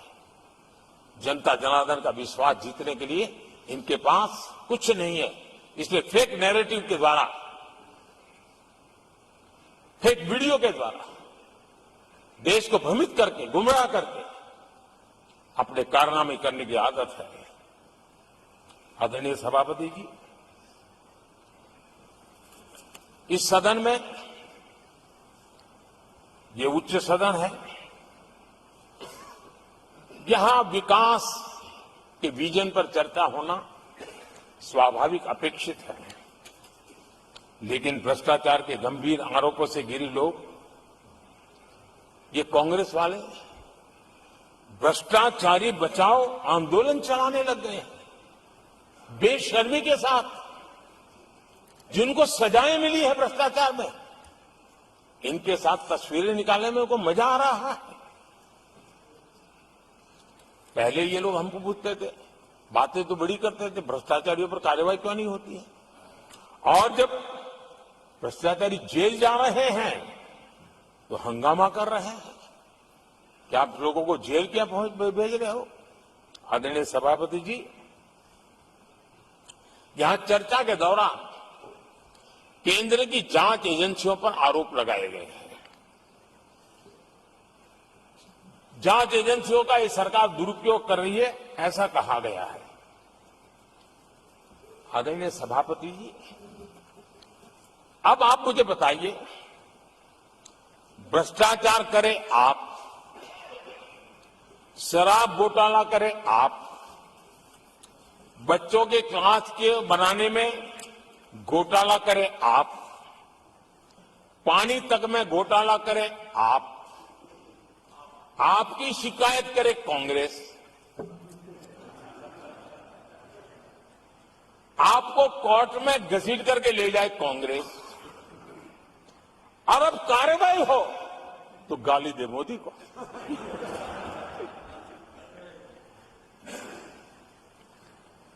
और अब आपस में जरा साथी बन गए हैं लोग। और हिम्मत है तो सदन में खड़े होकर के जवाब मांगो। कांग्रेस पार्टी से मैं आप वालों से कहता हूं, कांग्रेस भी बताएं कि आपने प्रेस कॉन्फ्रेंस करके आपके घोटालों के इतने सारे सबूत देश के सामने रखे थे। कांग्रेस ने प्रेस कॉन्फ्रेंस की थी, इन्हीं लोगों के खिलाफ की थी। अब ये बताएं कि ये जो उन्होंने सबूत प्रेस कॉन्फ्रेंस करके सारी फाइलें बताई थी, क्या वो सबूत सच्चे थे या झूठे थे? दोनों एक दूसरे को खोल करके रख देंगे। आदरणीय सभापति जी, मुझे विश्वास है ऐसी चीजों का जवाब देने की उनके अंदर हिम्मत नहीं है। आदरणीय सभापति जी, ये ऐसे लोग हैं जिनका डबल स्टैंडर्ड है, दोहरा रवैया है। और मैं देश को बार बार ये बात याद दिलाना चाहता हूं, ये कैसा दोगलापन चल रहा है। ये लोग दिल्ली में एक मंच पर बैठ करके जांच एजेंसियों पर आरोप लगाते हैं, भ्रष्टाचारियों को बचाने के लिए रैलियां करते हैं, और केरला में उनके शहजादे, उन्हीं के केरल के एक मुख्यमंत्री जो उनके गठबंधन के साथी है, उनको जेल भेजने की अपील करते हैं, और भारत सरकार को कहते हैं कि इस मुख्यमंत्री को जेल भेज दो। दिल्ली में ईडी सीबीआई की कार्रवाई उस पर हाय तौबा करते हैं और वही लोग उसी एजेंसी से केरल के मुख्यमंत्री को जेल भेजने की बात करते हैं शाहजाद। तब लोगों के मन में सवाल उठता है कि इसमें भी दोगलापन। आदरणीय सभापति जी, छत्तीसगढ़ में कांग्रेस सरकार के मुख्यमंत्री के साथ शराब घोटाला जुड़ा। यही आप पार्टी वाले चीख चीख करके कहते थे कि ईडी सीबीआई को लगा दो और इस मुख्यमंत्री को जेल में डाल दो, खुलेआम कहते थे। और ईडी ये काम करे इसके लिए गुजारिश करते थे। उनको तब ईडी बहुत प्यारा लगता है। आदरणीय सभापति जी, ये आज जो लोग जांच एजेंसियों को बदनाम कर रहे हैं, हल्ला मचा रहे हैं, मैं जरा उनकी याददाश्त पर जोर डालना चाहिए, मैं ऐसा उनका आग्रह करता हूं। जांच एजेंसियों का पहले दुरुपयोग कैसे होता था, कौन करता था, मैं जरा बताना चाहता हूं। मैं कुछ बयान आपके सामने रखता हूं। ये पहला बयान है 2013 का। बयान क्या है? कांग्रेस से लड़ना आसान नहीं है, जेल में डाल देगी, सीबीआई पीछे लगा देगी। कांग्रेस सीबीआई व इनकम टैक्स का भय दिखा करके समर्थन लेती है। ये स्टेटमेंट किसका है? ये बयान है स्वर्गीय मुलायम सिंह जी का। कांग्रेस एजेंसियों का कैसा दुरुपयोग करता है, ये मुलायम सिंह जी ने कहा था। और यहां इस सदन के माननीय सदस्य रामगोपाल जी को मैं जरा पूछना चाहता हूं कि रामगोपाल जी, क्या नेताजी कभी झूठ बोलते थे क्या? नेताजी तो सच बोलते थे। आदरणीय सभापति जी, मैं रामगोपाल जी को ये भी कहा जरा भतीजे को भी बताएं, क्योंकि उनको भी याद दिलाए कि राजनीति में कदम रखते ही भतीजे पर सीबीआई का फंदा लगाने वाले कौन थे, जरा याद दिला दें उनको, पता चलेगा। आदरणीय सभापति जी, मैं एक और बयान पढ़ता हूं। ये भी साल 2013 का है।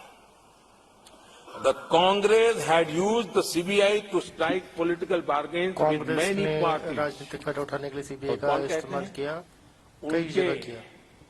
कॉमरेड श्रीमान प्रकाश कराज जी ने ये कहा हुआ है, 2013 में कहा। एजेंसियों का कौन दुरुपयोग करता था? एक और महत्वपूर्ण स्टेटमेंट में पढ़ता हूं और मैं याद दिलाना चाहता हूं स्टेटमेंट क्या है कि सीबीआई पिंजरे में बंद तोता है जो मालिक की आवाज में बोलता है। ये किसी राजनीतिक व्यक्ति का बयान नहीं है, ये हमारे देश की सुप्रीम कोर्ट ने यूपीए सरकार के समय कहा हुआ बयान है। एजेंसियों का दुरुपयोग कौन करता था, इसके जीते जागते सबूत आज मौजूद हैं। आदरणीय सभापति जी, भ्रष्टाचार के विरुद्ध लड़ाई ये मेरे लिए चुनाव हार जीत का तराजू नहीं है।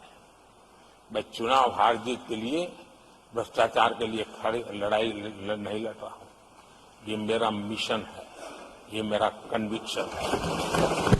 और मैं मानता हूं कि भ्रष्टाचार एक ऐसी दिमक है जिसने देश को खोखला कर दिया है।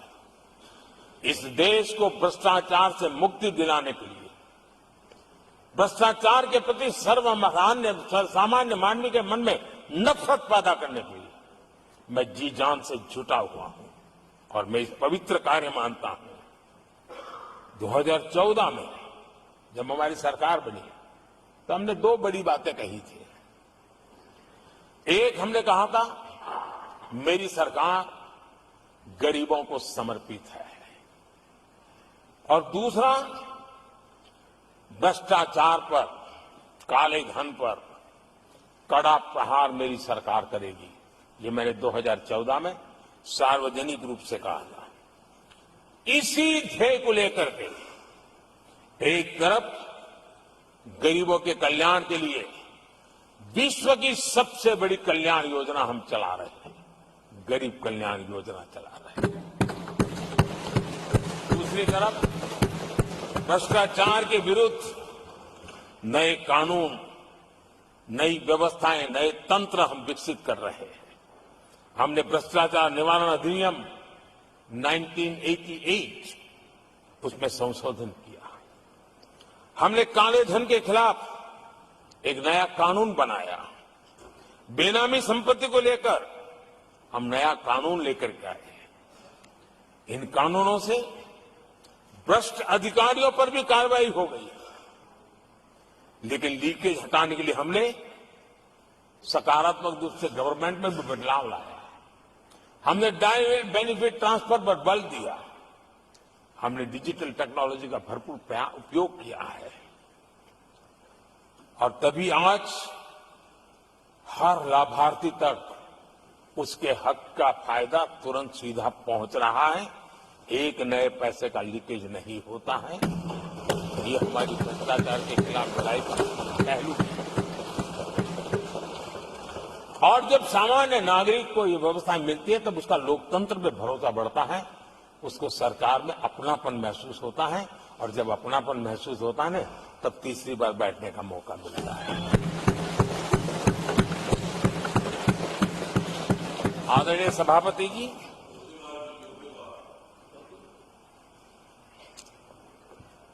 मैं निसंकोच रूप से कहना चाहता हूं, लाग लपेट नहीं रखता हूं, और मैं देशवासियों को भी कहना चाहता हूं कि मैंने एजेंसियों को भ्रष्टाचार और भ्रष्टाचारियों पर कड़ों से कठोर कार्रवाई करने के लिए खुली छूट दे के रखी है।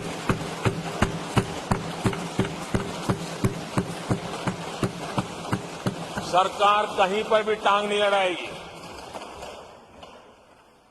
हां, वो ईमानदारी से काम करे, ईमानदारी के लिए काम करे, ये मेरी सूचना है। और आदरणीय सभापति जी, मैं फिर देशवासियों को कहना चाहता हूं, कोई भी भ्रष्टाचारी कानून से बच करके नहीं निकलेगा, ये मोदी की गारंटी है।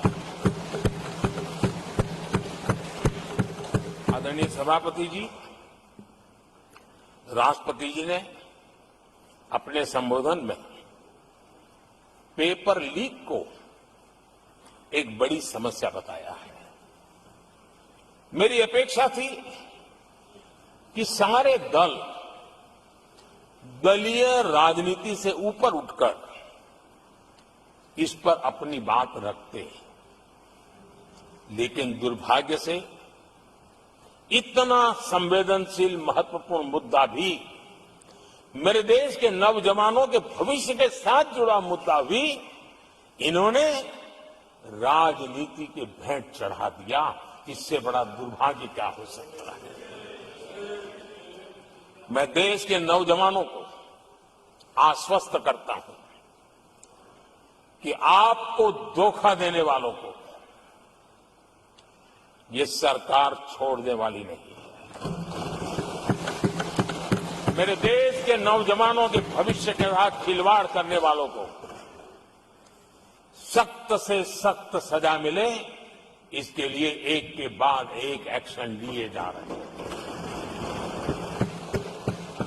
संसद में इन गड़बड़ियों के खिलाफ सख्त कानून भी हमने बनाया है। हम पूरी सिस्टम को मजबूती दे रहे हैं कि भविष्य में मेरे देश के नौजवानों को आशंका भरी स्थिति में भी रहना न पड़े। पूरे विश्वास के साथ वो अपने सामर्थ्य को प्रदर्शित करें और अपने हक का प्राप्त करें, इस बात को लेकर के हम काम कर रहे हैं। आदरणीय सभापति जी, यहां कुछ आरोप लगाने की फैशन है, लेकिन कुछ आरोप ऐसे उसके जवाब घटनाएं खुद दे देती है और प्रत्यक्ष को प्रमाण की कोई जरूरत नहीं होती है। जम्मू कश्मीर में हाल में हुए लोकसभा चुनाव में मतदान के जो आंकड़े हैं वो पिछले 4 दशक के रिकॉर्ड को तोड़ने वाले हैं। और इसको सिर्फ कोई घर से गया बटन दबा के आया इतना नहीं है, भारत के संविधान को स्वीकृति देते हैं, भारत के लोकतंत्र को स्वीकृति देते हैं, भारत के इलेक्शन कमीशन को स्वीकृति देते हैं। ये बहुत बड़ी सक्सेस है आदरणीय सभापति। देशवासी जिस पल की प्रतीक्षा करते थे वो आज इतनी सहज सरलता के सामने दिख रही है आदरणीय सभापति। बीते अनेक दशकों में बंद, हड़ताल, आतंकी धमकियां, इधर उधर बम धमाके की कोशिशें एक प्रकार से लोकतंत्र पर ग्रहण बनी हुई थी। आज इस बार लोगों ने संविधान पर अटूट विश्वास रखते हुए अपने भाग्य का फैसला लिया है।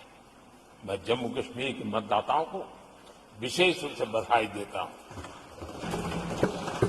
आदरणीय सभापति जी, जम्मू कश्मीर में आतंकवाद से हमारी लड़ाई एक प्रकार से अंतिम दौर पर है, अंतिम चरण में है। आतंक के बचे हुए नेटवर्क को भी हम सख्ती से नेस्त नाबूद करने के लिए पूरी व्यूहरचना के साथ आगे बढ़ रहे हैं। बीते 10 वर्षों में पहले की तुलना में आतंकी घटनाओं में बहुत गिरावट आई है। अब पत्थरबाजी की खबरें भी शायद ही किसी कोने में एक आध बार आ जाए तो आ जाए। अब जम्मू कश्मीर में आतंक और अलगाव खत्म हो रहा है और इस लड़ाई में जम्मू कश्मीर के नागरिक हमारी मदद कर रहे हैं, नेतृत्व कर रहे हैं। ये सबसे जरा विश्वास पैदा करने वाली बात है। आज वहां टूरिज्म नए रिकॉर्ड बना रहा है, निवेश बढ़ रहा है। आदरणीय सभापति जी, आज जो नॉर्थ ईस्ट को लेकर सवाल उठाते हैं, उन्होंने नॉर्थ ईस्ट को अपने हाल पर छोड़ के रखा था, क्योंकि उनकी जो चुनावी हिसाब किताब होता है, नॉर्थ ईस्ट से इतनी ही लोकसभा की सीटें हैं, क्या उससे राजनीति में फर्क पड़ता है? कभी कोई परवाह नहीं, उसे उनके नसीब पर छोड़ दिया था। हम नॉर्थ ईस्ट को आज देश के विकास का एक सशक्त इंजन बनाने की ओर ताकत से लगे। नॉर्थ ईस्ट पूर्वी एशिया के साथ ट्रेड, टूरिज्म और कल्चरल कनेक्टिविटी उसका गेटवे बन रहा है। और ये जो कहते हैं ना 21वीं सदी भारत की सदी, उसमें ये इनिशिएटिव बहुत बड़ा रोल प्ले करने वाला है। ये हमें स्वीकार करना होगा। आदरणीय सभापति जी, हमने नॉर्थ ईस्ट में गत 5 वर्ष में जो काम किया है, और अगर पुराने कांग्रेस के हिसाब से साथ उसको अगर तुलना कर दी जाए, हमने जितना काम 5 साल में किया है, इतना अगर उनको करना होता ना तो कम से कम 20 साल लग जाते, एक पीढ़ी और चली जाती। हमने इतना तेजी से काम किया है। आज नॉर्थ ईस्ट की कनेक्टिविटी उसके विकास का मूलभूत आधार है, उसको हमने प्राथमिकता दी है। और आज भूतकाल के सारे इंफ्रास्ट्रक्चर से कई गुना आगे हम निकल चुके हैं और हमने उसको करके दिखाए हैं। आदरणीय सभापति जी, नॉर्थ ईस्ट में स्थायी शांति के लिए 10 वर्षों में अनेक प्रयास किए गए हैं और निरंतर प्रयास किए गए हैं। बिना रुके, बिना थके, हर एक को विश्वास में लेते हुए में प्रयास किए गए और उसकी चर्चा कम हुई है देश में, लेकिन परिणाम बहुत ही आशा पैदा करने वाले निकले हैं। राज्यों के बीच सीमा विवाद संघर्षों को जन्म देता रहा है और आजादी से अब तक निरंतर चलता रहा है। हमने राज्यों को साथ बिठा करके सहमति के साथ जितने सीमा विवाद खत्म कर सकते हैं एक के बाद एक अकॉर्ड करते करते जा रहे हैं। रिकॉर्डेड है, सहमति की रिकॉर्ड है, और उसके लिए जो सीमाओं में किसी को उधर जाना है, किसी को यहां आना है, कहीं रेखा यहां बनानी, कहीं रेखा वहां, वो सारे काम कर चुके हैं। आदरणीय सभापति जी, ये नॉर्थ ईस्ट की बहुत बड़ी सेवा। हिंसा से जुड़े संगठन, जो हथियारबंद गिरोह थे, जो वहां लड़ाई लड़ते रहते थे, अंडरग्राउंड के लड़ाई लड़ते थे, हर व्यवस्था को चुनौती देते थे, हर काउंटर ग्रुप को चुनौती देते थे, खून खराबा होता रहता था। आज उनको साथ लेकर के स्थायी समझौते हो रहे हैं, शस्त्र सरेंडर हो रहे हैं। जो गंभीर गुनाहों के अंदर हैं वो जेल जाने के लिए तैयार हो रहे हैं, अदालत को फेस करने के लिए तैयार हो रहे हैं। न्यायिक तंत्र के प्रति भरोसा बढ़ना, संविधान के प्रति भरोसा बढ़ना, भारत के लोकतंत्र के प्रति भरोसा बढ़ना, भारत के गवर्नमेंट की रचना पे भरोसा करना, ये इसमें से अनुभव होता है और आज हो रहा है। आदरणीय सभापति जी, मणिपुर के संबंध में मैंने पिछले सत्र में विस्तार से बात कही थी, लेकिन आज मैं फिर से एक बार दोहराना चाहता हूं। मणिपुर की स्थिति सामान्य करने के लिए सरकार निरंतर प्रयासरत है। वहां जो कुछ भी घटनाएं घटी, 11,000 से ज्यादा एफआईआर की गई है। मणिपुर छोटा सा राज्य है, 11,000 एफआईआर की गई है। 500 से ज्यादा लोग अरेस्ट हुए हैं। आदरणीय सभापति जी, इस बात को भी हमें स्वीकार करना होगा कि मणिपुर में लगातार हिंसा की घटनाएं कम होती जा रही है। इसका मतलब शांति का आशा रखना, शांति पे भरोसा करना संभव हो रहा है। आज मणिपुर के अधिकांश हिस्सों में आम दिनों की तरह स्कूल चल रहे हैं, कॉलेज चल रहे हैं, दफ्तर और दूसरे संस्थान खुले हैं। आदरणीय सभापति जी, मणिपुर में भी जैसे देश के अन्य भागों में परीक्षाएं हुई, वहां भी परीक्षाएं हुई है और बच्चों का अपनी विकास यात्रा जारी रखी है। आदरणीय सभापति, केंद्र और राज्य सरकार सभी से बातचीत करके शांति के लिए, सौहार्द रास्ता खोलने के लिए लगातार प्रयास कर रही है। छोटे छोटे इकाइयों को जोड़ करके इन ताने बाने को गूंथना एक बहुत बड़ा काम है और शांतिपूर्ण तरीके से हो रहा है। बीते समय में पहले की सरकारों में ऐसा नहीं हुआ है। गृह मंत्री स्वयं कई दिनों तक वहां रहे, गृह राज्य मंत्री हफ्तों तक वहां रहे और बार बार वहां जाकर के संबंधित लोगों को जोड़ने का प्रयास करते रहे। आदरणीय सभापति जी, पॉलिटिकल लीडरशिप तो है ही, लेकिन सरकार के सभी वरिष्ठ अधिकारी जिसका जिसका इन काम से संबंध है, वे लगातार वहां फिजिकल जाते हैं, लगातार वहां संपर्क में रहते हैं और समस्या के समाधान के लिए हर प्रकार से प्रयासों को बल दिया जा रहा है। आदरणीय सभापति जी, इस समय मणिपुर में बाढ़ का भी संकट चल रहा है और केंद्र सरकार राज्य सरकार के साथ मिलकर के पूरा सहयोग कर रही है। आज ही एनडीआरएफ की 2 टीमें वहां पहुंची है, यानी कि प्राकृतिक मुसीबत में भी केंद्र और राज्य मिलकर के मणिपुर की चिंता कर रहे हैं। आदरणीय सभापति जी, हम सभी को राजनीति से ऊपर उठकर वहां की स्थिति को सामान्य बनाने में सहयोग करना चाहिए। ये हम सबका कर्तव्य है। आदरणीय सभापति जी, जो भी तत्व मणिपुर की आग में घी डालने की कोशिश कर रहे हैं, मैं उनसे आगाह करता हूं कि ये हरकतें बंद करें। एक समय आएगा मणिपुर ही उनको रिजेक्ट करने वाला है, ऐसे लोगों को। आदरणीय सभापति जी, जो लोग मणिपुर के इतिहास को जानते हैं, मणिपुर की घटनाक्रम को जानते हैं, उनको पता है कि वहां का सामाजिक संघर्ष का एक लंबा इतिहास रहा है। उस संघर्ष की मानसिकता की जड़ें बहुत गहरी हैं, इसको कोई नकार नहीं सकता है। और कांग्रेस के लोग ये न भूले कि मणिपुर में इन्हीं कारणों से 10 बार राष्ट्रपति शासन लगाना पड़ा है। इतने छोटे से राज्य में 10 बार प्रेसिडेंशियल रूल लगाना पड़ा है, राष्ट्रपति शासन लगाना पड़ा है। कुछ तो मुसीबतें होगी, और ये हमारे कार्यक्रम में नहीं हुआ है।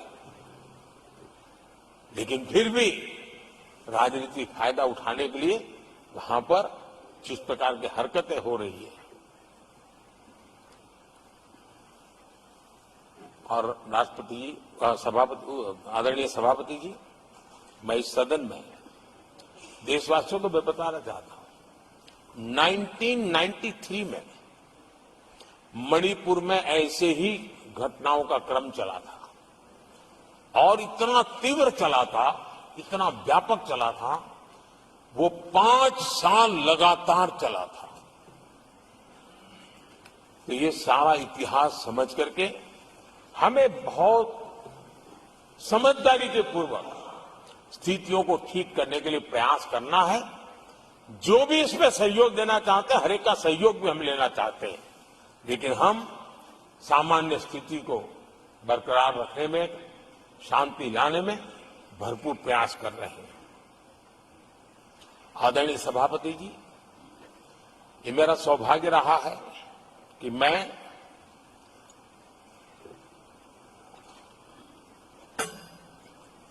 प्रधानमंत्री प्रधान सेवक के रूप में यहां आया।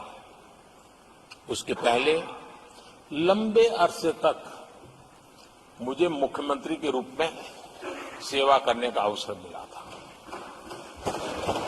और इसके कारण मैं अनुभव से सीखा हूं कि फेडरलिज्म का महात्म्य क्या होता है, और उसी में से कोऑपरेटिव फेडरलिज्म और उसी में से कॉम्पिटिटिव कोऑपरेटिव फेडरलिज्म, इन विचारों को मैं बल देता आया हूं। और इसीलिए जब G20 समिट हुई तो हम दिल्ली में कर सकते थे, हम दिल्ली में बहुत बड़ा तामझाम के साथ मोदी की वाहवाही कर सकते थे, लेकिन हमने ऐसा नहीं किया। हमने हर देश के हर राज्य के अंदर अलग अलग कोने में G20 की महत्वपूर्ण कार्यक्रम किए। उस राज्य को ज्यादा से ज्यादा वैश्विक प्रतिष्ठा मिले, इसके लिए प्रयास किया गया। उस राज्य का ब्रांडिंग हो, विश्व उस राज्य को जाने पहचाने, उसके सामर्थ्य को जाने, और उसकी विकास यात्रा के लिए खुद भी अपना नसीब आजमाए, इस दिशा में हमने काम किया है। क्योंकि हम जानते हैं कि फेडरलिज्म के और रूप होते हैं। आदरणीय सभापति जी, जब कोविड के खिलाफ हम लड़ाई लड़ते थे, जितनी बार मुख्यमंत्रियों के साथ संवाद हुआ है, शायद हिंदुस्तान की आजादी के इतिहास में इतने कम समय में इतनी बार नहीं हुआ है, हमने किया। आदरणीय सभापति जी, ये सदन एक प्रकार से राज्यों से जुड़ा हुआ सदन है, और इसलिए राज्यों के विकास के कुछ फोकस एरिया, उसकी चर्चा इस सदन में करना मैं उचित मानता हूं। और मैं कुछ आग्रह भी साझा करना चाहता हूं। आज हम एक ऐसी स्थिति में हैं जहां हम अगली क्रांति का नेतृत्व कर रहे हैं। इसलिए सेमीकंडक्टर्स और इलेक्ट्रॉनिक मैन्युफैक्चरिंग जैसे सेक्टर्स में हर राज्यों ने बड़ी प्राथमिकता से साथ अपनी नीतियां बनानी चाहिए, योजनाओं लेकर के आगे आना चाहिए। और मैं चाहता हूं कि राज्यों के बीच विकास की स्पर्धा हो, निवेश आकर्षण करने वाली नीतियों में स्पर्धा हो, और वो भी गुड गवर्नेंस के माध्यम से हो, स्पष्ट नीतियों के माध्यम से हो। मैं पक्का मानता हूं कि आज जब विश्व भारत के दरवाजे पर दस्तक दे रहा है, तब हर राज्य के लिए अवसर है। और जब ये राज्यों से जुड़ा हुआ सदन है, तो मैं आग्रह करूंगा राज्यों से कि आप आगे आइए और विकास की यात्रा में आप भी इसका फायदा उठाइए। रोजगार सृजन में इस राज्यों के बीच स्पर्धा क्यों न होनी चाहिए? फलाने राज्य की उस नीति के कारण उस राज्य में नौजवानों को इतना रोजगार मिला, तो दूसरा राज्य का है तुम्हारी नीति में मैंने +1 कर दिया तो मुझे ये फायदा मिला। रोजगार के लिए राज्यों के बीच में स्पर्धा क्यों नहीं होनी चाहिए? मैं समझता हूं कि ये देश के नौजवानों के भाग्यों को बदलने में बहुत काम आएगा। आज नॉर्थ ईस्ट में, असम में सेमीकंडक्टर पर तेज गति से काम चल रहा है, और इससे असम, नॉर्थ ईस्ट, वहां के नौजवानों को बहुत ही फायदा होने वाला है, और साथ साथ देश को भी फायदा होने वाला है। और नॉर्थ ईस्ट की धरती, क्योंकि एक राज्य सरकार जब एग्रेसिवली नीतियों को लेकर के आती है, तो उसका आदरणीय सभापति जी, यूएन ने 2023 को ईयर ऑफ मिलेट्स के रूप में घोषित किया था।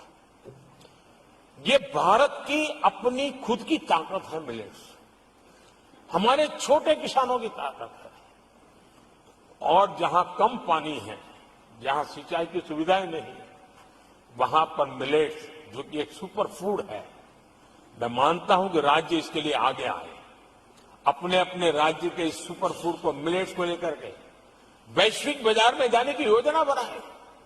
उसके कारण दुनिया के हर टेबल पर हिंदुस्तान का मिलेट होगा, डाइनिंग टेबल पर, और हिंदुस्तान के किसान के घर में दुनिया से कमाने का अवसर पैदा हो जाएगा। भारत के किसान के लिए समृद्धि के नए द्वार खुल सकते हैं। मैं राज्यों से आग्रह करूंगा कि आप आइए। आदरणीय सभापति जी, दुनिया के लिए न्यूट्रिशन मार्केट, इसका सॉल्यूशन भी हमारे देश के मिलेट में है। ये सुपर फूड है, और जहां पर न्यूट्रिशन की चिंता है, वहां पर हमारा मिलेट बहुत बड़ा काम कर सकता है। हमें तो आरोग्य की दृष्टि से भी वैश्विक मंच पर ले जाने के लिए हमारे राज्य आगे आए, अपनी एक पहचान बनाए। आदरणीय सभापति जी, 21वीं सदी में ईज ऑफ लिविंग, ये सामान्य मानवीय का हक है, और मैं चाहता हूं कि राज्य सरकार अपने यहां के नीति, नियम, व्यवस्थाएं उस प्रकार से विकसित करें ताकि सामान्य नागरिक को ईज ऑफ लिविंग का अवसर मिले। और इस सदन से राज्यों को अगर वो संदेश जाता है तो देश के लिए उपयोगी होगा। आदरणीय सभापति जी, भ्रष्टाचार के खिलाफ जो हमारी लड़ाई है, उसको हमें कई स्तरों पर नीचे ले जाना पड़ेगा, और इसलिए चाहे पंचायत हो, नगरपालिका हो, महानगर पालिका हो, तहसील पंचायतें हो, जिला परिषद हो, ये सारी इकाइयों में एक ही मिशन के साथ भ्रष्टाचार से मुक्ति का राज्य के बीड़ा उठाएंगे, तो हम बहुत तेजी से देश के सामान्य मानवी को जो भ्रष्टाचार से जूझना पड़ता है, उससे मुक्ति दिला सकते हैं। आदरणीय सभापति जी, समय की मांग है कि हमारे यहां एफिशिएंसी अब होती है चलती है का जमाना चला गया है। 21वीं सदी में भारत को, अगर भारत की सदी के रूप में अपने आप को प्रस्तावित करना है, तो हमारे गवर्नेंस के मॉडल में, हमारे डिलीवरी के मॉडल में, हमारे निर्णय प्रक्रिया के मॉडल में एफिशिएंसी बहुत अनिवार्य है। मैं आशा करता हूं कि सर्विस की स्पीड बढ़ाने में, निर्णयों की स्पीड बढ़ाने में एफिशिएंसी की दिशा में काम होगा, और जब इस प्रकार से काम होते हैं तो ट्रांसपेरेंसी भी आती है, इफ्स एंड बर्थ भी नहीं रहते हैं, और सामान्य मानवीय के हकों की रक्षा भी होती है, और ईज ऑफ लिविंग इसका एहसास हर नागरिक कर सकता है।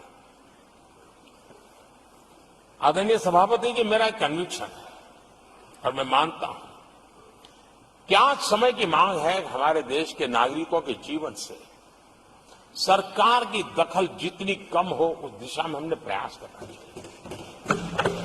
रोजमर्रा की जिंदगी में सरकार सरकार सरकार, अब हम उस दिशा में जा रहे हैं। तब हां, जिनको सरकार की जरूरत है, जिनके जीवन में सरकार की उपयोगिता आवश्यकता है, उनके जीवन में सरकार का अभाव नहीं होना चाहिए। लेकिन जो अपने बलबूते पर जीवन को आगे बढ़ाना चाहते हैं, सरकार का प्रभाव उन्हें रोकने का प्रयास न करें। और इसलिए सरकार की दखल जितनी कम हो, वैसी समाज और सरकार की व्यवस्थाओं को विकसित करने के लिए मैं राज्यों से आग्रह करता हूं कि आप आगे आइए। आदरणीय सभापति जी, क्लाइमेट चेंज के कारण प्राकृतिक आपदाओं की स्थिति बढ़ती जा रही है और वो किसी को एक कोने में करने वाला काम नहीं होता है। हमने सामूहिक रूप से मिलकर के काम करना होगा। राज्यों ने अपने सामर्थ्य बढ़ाना होगा ताकि प्राकृतिक आपदाओं को हम पूरा, पीने के पानी की व्यवस्था वो भी उतना ही महत्व देना होगा। सामान्य मानवीय को आरोग्य की सेवा वो भी उतना ही महत्व देना होगा। और मैं मानता हूं कि हमारे राज्यों में राजनीतिक इच्छा शक्ति के साथ इन मूलभूत कामों की दिशा में हमारे राज्य जरूर जुड़ेंगे। आदरणीय सभापति जी, ये दशक और ये सदी भारत की सदी है, लेकिन भूतकाल हमें कहता है कि अवसर तो पहले भी आए थे, लेकिन हम अपने ही कारणों से अपने अवसरों को खो चुके थे। अब हमें अवसर खोने की गलती नहीं करनी है। हमें अवसरों को ढूंढना है, हमें अवसरों को जकड़ना है और अवसरों के सहारे हमें अपने संकल्पों को सिद्ध करना है, उस दिशा में जाने का। इससे बड़ा कोई समय नहीं हो सकता है जो समय आज भारत के पास है। 140 करोड़ देशवासियों के पास है, विश्व के सबसे युवा आबादी वाले देश के पास है। और इसको जो देश हमारे साथ आजाद हुए थे वो हमसे आगे निकल चुके हैं, बहुत तेजी से आगे निकल चुके हैं। हम नहीं पहुंच पाए। हमें इस स्थिति को बदलना है और इस संकल्प को लेकर के हमें जाए। जिन देशों ने 80 के दशक में रिफॉर्म्स किए, वे आज बहुत तेजी से एक विकसित देश के रूप में खड़े हो गए। हमें रिफॉर्म्स को बुरा मानने की जरूरत नहीं है, रिफॉर्म से कतराने की जरूरत नहीं है। और रिफॉर्म करते हैं तो खुद की सत्ता चली जाएगी, ऐसे भयभीत रहने की जरूरत नहीं है। सत्ता को हथियार रखने की कोई आवश्यकता नहीं है। जितनी भागीदारी बढ़ेगी, जितने निर्णय की शक्ति सामान्य मानवीय के हाथ जाएगी, मैं समझता हूं हम भी, भले हम शायद लेट हुए हो, लेकिन हम उस आकांक्षाओं को पूर्ण करने में उस गति को प्राप्त कर सकते हैं और हम अपने संकल्पों की सिद्धि कर सकते हैं। आदरणीय सभापति जी, विकसित भारत का मिशन ये किसी व्यक्ति का मिशन नहीं है, 140 करोड़ देशवासियों का, किसी एक सरकार का मिशन नहीं है, देश की सभी सरकारी इकाइयों का मिशन है। और हम एक सूत्र में, एक संकल्प के साथ मिलकर के चलेंगे तो हम इन सपनों को साकार कर पाएंगे, ऐसा हमारा पक्का विश्वास है। आदरणीय सभापति जी, मैं विश्व मंच पर जाता हूं, विश्व के अनेक लोगों से मिलता रहता हूं और मैं आज अनुभव कर रहा हूं कि पूरा विश्व निवेश के लिए तैयार है और भारत उनकी पहली पसंद है। हमारे राज्यों में निवेश आने वाला है, उसका पहला द्वार तो राज्य ही होता है। अगर राज्य जितना ज्यादा इस अवसर को जुटाएंगे, मैं इसको मानता हूं उस राज्य का भी विकास होगा। आदरणीय सभापति जी, जिन जिन बातों को हमारे माननीय सदस्यों ने उठाया था, उन सबको संकलित रूप में जानकारी देने का मैंने प्रयास किया है। और आदरणीय राष्ट्रपति महोदय ने जो अभिभाषण दिया, जो हमारे लिए दिशा निर्देश दिए हैं और देश के सामान्य मानवीय के अंदर जो उन्होंने विश्वास पैदा किया है, इसके लिए मेरी तरफ से भी और इस सदन की तरफ से भी मैं राष्ट्रपति जी का हृदय से बहुत बहुत आभार व्यक्त करते हुए मेरी वाणी को विराम देता हूं। बहुत बहुत धन्यवाद।